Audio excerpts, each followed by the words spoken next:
That's right. Welcome back, everybody, to these new or newly assigned Notre Dame assistant coaches could make or break the program in the immediate future edition of the Always Irish Show. Thank you for being here, everybody. As always, you can find the program on YouTube. Do it. Subscribe if you haven't yet. Appreciate it very much. Give the video a thumbs up. That helps me as well. Notifications on. That way you alerted every time a new episode drops. I know you don't want to miss it. Twitter. Search bar Always Irish Rat. Always Irish Inc. Emails alwaysirishnD@gmail.com. Audio only anywhere you want it. You can get it. Call-in line 312-988-15. You tell Johnny all you've heard and seen. Fighting Irish Wire every day. Type them words in your computer. Notre Dame football stories come out. It's magic, baby. Do it every day. All right. Here's the deal. The season is quickly approaching. And I've been thinking how much change there's been in the program between last year and this year in some major ways. I just look at the staff. It was like when Freeman first got hired, there's a bunch of Notre Dame guys around him that have been here, and that'll help him ease him in. And there's still some of the old. That's just pretty much all completely over with that staff. There's been so much turnover, and the roster's changing fast as well, churning and burning. All right. I want to focus today on a few of these coaches and coaches with they're either new or they have new roles and how they're going to shape the program, how these guys do. Number one, choke myself up. Sorry, you guys. I'm still fighting this cold sinus thing, man. But the show must go on, but it's hard for me to spit it out. Thanks for bearing with me. It doesn't matter how I feel or how my voice is. You guys need Notre Dame information, damn it. The show must always go on. Joe Rudolph, the red-nosed reindeer, first off, long time offensive line coach. But not here. How will his style compare to Harry's and Quinn's?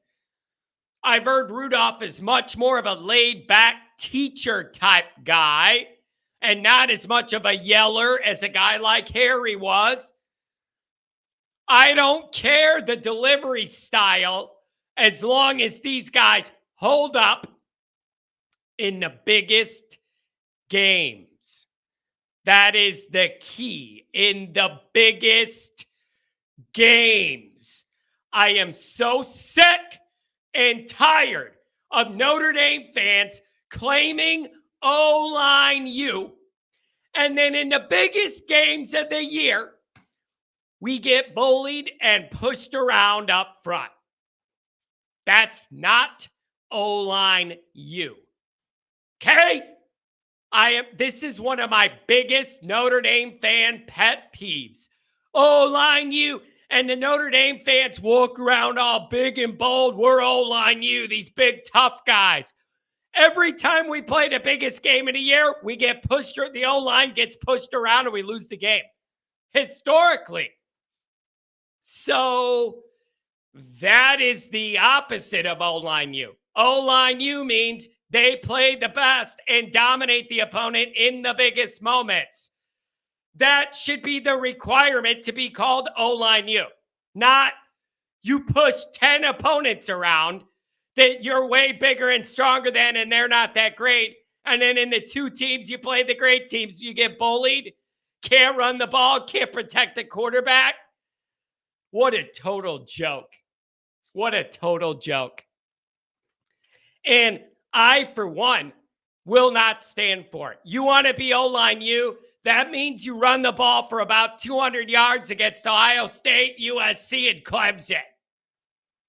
Or you don't do that, but you hold up long enough, Hartman can pass for 400 yards. Either way,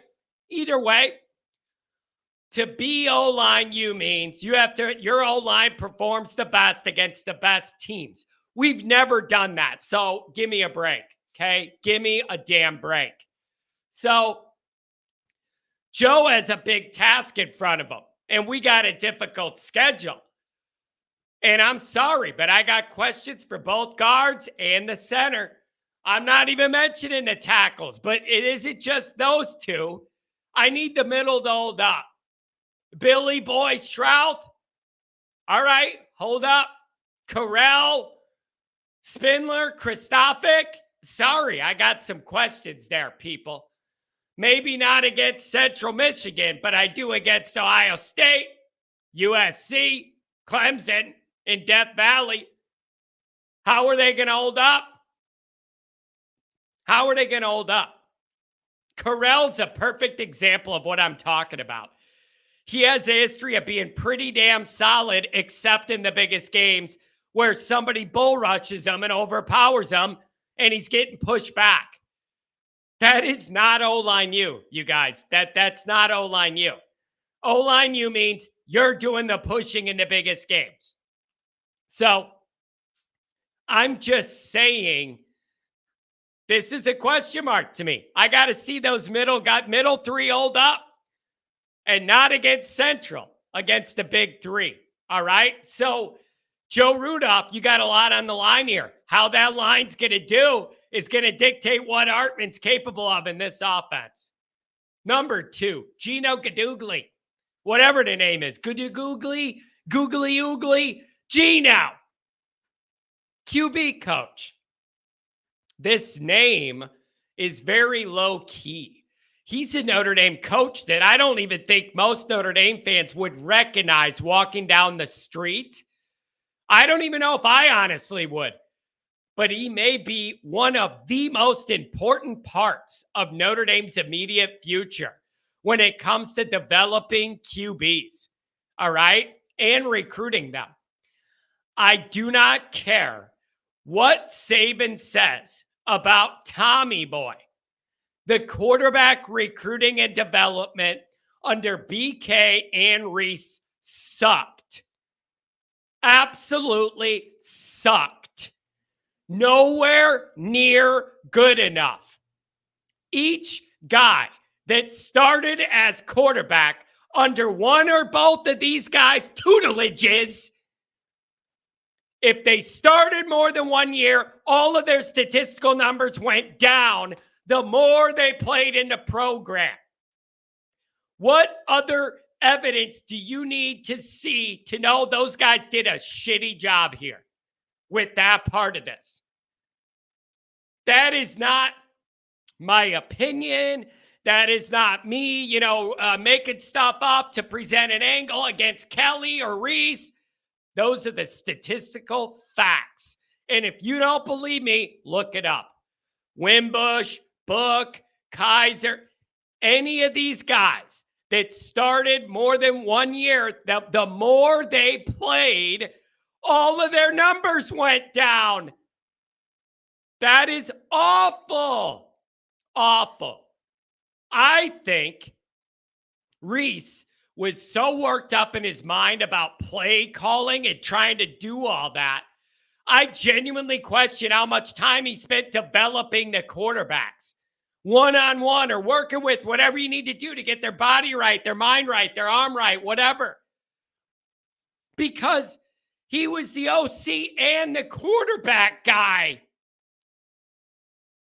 So I'm open to the idea that maybe this Gadoogly Oogly can actually develop some of these guys like Minchie, like Carr. Have you guys heard the reports of how hard Gino's recruiting Deuce Knight in the 25 class? It's a different world now. This guy's doing the work Reese should have been doing when he was drawing up trick plays or something. Working with these young guys, developing them, getting their minds ready to process the game. I'm hearing Gino is relentlessly pursuing Deuce Knight. I love that. It's just a different level of effort to me. But this guy, this one guy, People better not underestimate how important this is. He is the guy that's going to be working with all these young quarterbacks. Minchie, Carr, Deuce, let's just say those are the 23, 24, 25. And I know Notre Dame didn't get Deuce to commit and Tennessee's an issue and all. I get all that. But you're going to have a different level of young talent to work with here. And if this guy could develop them right, it could be a huge deal. Huge deal. So far, I love what I've seen out of Gino. Keep it up. And number 3, Gerard Parker. Obviously, he's not a new coach on the staff, but he's in a new role with big pressure. Here's what I'm going to say. I think there's way more pressure on Parker to produce a great Notre Dame offense this year, since Hartman is the quarterback, than if Hartman wasn't here and it was Buckner again and all that. I think there's a lot more pressure because of what the outside thinks of Hartman. Everybody's ready to see this, expecting the Notre Dame offense to take off. Be able to throw it and run it, put up a lot of points, be exciting. I feel that way too, but it's a lot of pressure on Parker. It is. It's a lot of pressure. How's he going to design this playbook? What's the run-pass balance going to look like? How aggressive is he going to let Hartman be with his arm? What are they going to want to do in short yardage situations? Goal line looks. Creativity. How's he going to adapt on the fly in games to what defenses are doing to try and stop us? I haven't seen that stuff yet. Nobody has. But he's got to be good at it right away. And when I say right away, I don't mean game 5 against Ohio State. I mean, you draw up some garbage, the guys don't execute it, you have a few 3-and-outs against Navy, and it's uh-oh time right out of the gates in Ireland. He's got to be on it and got to be ready. There is a lot. Now, it's good and bad. Having Hartman ramps up the expectations and the pressure on Parker to deliver an exciting, good offense year 1. But also, having Hartman helps make it a lot easier for him to do that. So it's good and bad for him. If it doesn't go well, it's a bad look, and there's going to be a lot of questions, and things are going to get difficult real fast for Freeman and Parker. But having Hartman, man, the world is your oyster. You should, whatever the hell that means. Oysters are gross, man. I don't understand how people eat that stuff. They're all slimy and whatnot. Anyways, that's not the point. The point is, he's got to be good and got to be good right away. Maybe you feel that Hartman's so good, he's going to make whatever they want to do look good automatically. Or maybe you're a believer in the offensive line a little more than I am. I believe in the tackles. The 3 in the middle got to prove to me they could hold up against the big 3 before I believe in them. Run the ball for 180 yards against Ohio State, 200, then I'll believe you. Don't give up any sacks, okay? Then I'll believe you. But I don't believe in the line till I see that happen, okay? Nobody could be called O-line you when you can't run the ball, protect the quarterback against the better teams you play. That is just, it's offensive to my football sensibilities for that to be the case, okay? So it's a great opportunity for Parker, but there is a lot of danger if it goes bad. It's going to be a terrible look. People are not going to want to forgive. Bonus pick, Marty Biaggi, special teams coach. Here's the deal, people. I have in my possession on Twitter all of the receipts from those of you guys that called me a crying baby and said it was embarrassing when I did a YouTube episode, very upset. We lost our A-plus elite special teams coach to the NFL last year. I got relentlessly mocked and made fun of by certain people on Twitter saying, you are embarrassing yourself getting this upset over special teams. It's not that big of a deal. I have the receipts, okay? And what that means is I do not want to hear one single word from any of you people bitching and complaining the first time Notre Dame special teams does something dumb this year. You all told me it'll be just fine, and it didn't matter. So at no point, that's your opinion. You don't get to flip it. If you were that sure about it, you were going to rip me publicly. I don't want to hear one word from you if we're not as good on special teams this year. You just zip it. You're not allowed to be mad, curse at the TV, throw something across the living room. No, no, no. You're not allowed to do that. You told me it didn't matter and it'll all be good. Okay? Hold firm to your position if you're that sure of it. Now, hopefully, it is all good and we don't have to worry about it. But again, that was your most consistent unit last year. Sure as hell wasn't the offense. Sure as hell wasn't the defense. The most consistently performing unit last year on Notre Dame's team week in, week out was special teams. And I thought it was a big deal to lose the guy who was running them. Maybe I'm wrong. I want to be wrong. But we'll see. So I want to know what you guys think of this. I think Gino here. I think Gino could be the low-key, big key to Notre Dame's future, being a lot brighter, managing and recruiting and developing these young quarterbacks. And I like the idea that now we have an offensive coordinator and a designated QB coach that isn't one and the same. So now you have somebody one-on-one with these guys, the quarterbacks, and then you have another guy looking at the big picture infrastructure, the whole offensive set. Okay? I like that.